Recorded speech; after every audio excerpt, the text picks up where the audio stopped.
Chào bạn, có khán giả góp ý nói về Việt Nam và nước Mỹ thiết lập quan hệ đối tác chiến lược toàn diện.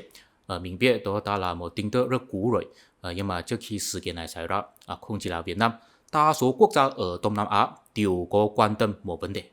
Đó là khi đối mặt với cuộc cạnh tranh Mỹ-Trung Quốc là một quốc gia không mạnh nên làm thế nào để tránh bị cuốn vào sự đấu tranh và làm thế nào để có thể lấy được lợi ích từ hai bên. Chúng ta có thể phát hiện ở Đông Nam Á, mỗi quốc gia đều có lập trường khác biệt với cuộc cạnh tranh Mỹ-Trung. Có lẽ đa số người sẽ nghĩ rằng sự khác biệt của họ là vì lợi ích nhà nước từ liên quan có khác biệt.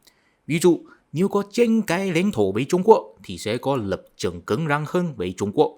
Nếu không có tranh cãi lãnh thổ thì có thể thân mật hơn, ví dụ Campuchia và Myanmar. Tuy nhiên, cách suy nghĩ như vậy không thể nói là sai. Nhưng mà mình thấy lợi ích nhà nước có nhiều loại, lãnh thổ chỉ là một trong những thứ thôi. Ví dụ Indonesia, ngoài có tranh cãi lãnh thổ với Trung Quốc ra, cũng có tiếp nhận nhiều đầu tư từ Trung Quốc. Đường sắt cao tốc của họ chính là do Trung Quốc xây dựng. Thế họ sẽ có lập trường cứng rắn hay thân mật với Trung Quốc? Chúng ta có thể nhìn thấy, tại vì có nhiều lợi ích liên quan, cho nên một quốc gia nên làm thế nào để lựa chọn thân mật với Trung Quốc hay nước Mỹ thực sự không phải một chuyện dễ. Vì vậy chúng ta nên làm thế nào để quan sát phản ứng của các quốc gia cũng là rất khó. Thế mình nên làm thế nào để bàn luận về Việt Nam và nước Mỹ thiết lập quan hệ đối tác chiến lược toàn diện? Đó là khó nhất. Nhưng mà mình có thu phí hội viên để sống sót rồi, cho nên mình có trách nhiệm không làm hội viên thất vọng. Theo phong cách của mình sẽ không trực tiếp phân tích thời sự mà là sẽ đưa ra nguyên lý ở đằng sau hiện tượng. Cho nên trong video hôm nay, xin để mình đưa ra một manh mối mà có thể hiệu quả hơn quan sát lập trường của các quốc gia khi đối mặt với cuộc đấu tranh Mỹ-Trung Quốc.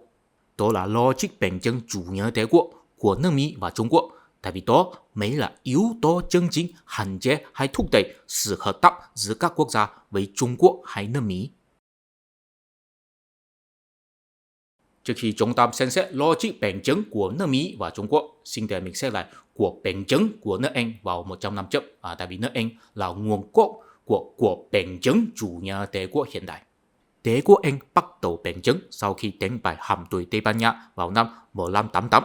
Sở dĩ nước Anh có chiến tranh với Tây Ban Nha là vì nước Anh muốn lấy được tài nguyên vàng và bạc của Nam Mỹ.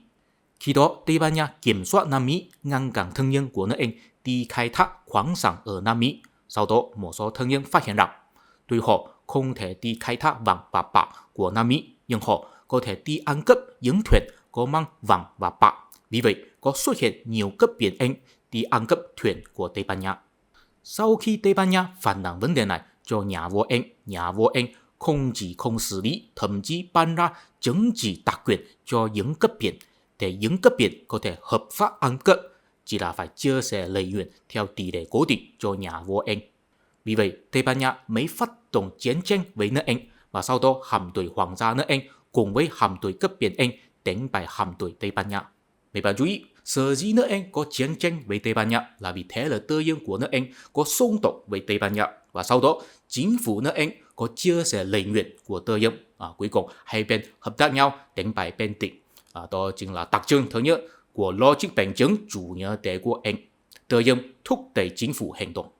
Từ khi nước Anh đánh bại Tây Ban Nha, không có thế lực nào có thể ngăn cản cuộc khai thác của nước Anh ở châu Mỹ. Nhưng cái mà làm nước Anh trở thành bá quyền toàn cầu là vì cuộc thực dân ở Ấn Độ. Từ năm 1600, Hà Lan và nước Anh bắt đầu xây dựng căn cứ địa ở Ấn Độ và triển khai cuộc thương mại. Biện pháp của họ đều là giống nhau. Cụ thể là ban ra đặc quyền cho một công ty, tức là công ty Đông Ấn, ủy quyền công ty khám phá thương mại và chia sẻ lợi nhuận với chính phủ. Sau đó họ vì cạnh tranh thương mại cho nên có xảy ra chiến tranh với nhau nhiều lần. Vậy đến năm 1688, nước Anh xảy ra cách mạng vĩnh quang. Quý tộc Anh đuổi ra nhà vua James II và mời con gái James II Mary cùng với chú rể là thân vương William từ Hà Lan đến nước Anh làm nhà vua, và quý tộc Anh dựng cớ mời thương dân Hà Lan làm cổ đông của công ty Đông Ấn Anh. Vì vậy, lợi ích của nhà tư sản nước Anh và Hà Lan được kết hợp nhau, hai bên được thỏa thuận nhau. Hà Lan nắm bắt cung ứng hương liệu, còn nước Anh nắm bắt cung ứng vải. Hai bên không cần chiến tranh nhau nữa, cũng là vì đã xác định sản phẩm mà mỗi bên độc quyền rồi. Sau đó Hà Lan tập trung kinh doanh Indonesia, nước Anh tập trung kinh doanh Ấn Độ. Mấy bạn chú ý, sự đấu tranh của chủ nghĩa đế quốc là vì thương mại, nói cụ thể hơn là chuỗi cung ứng.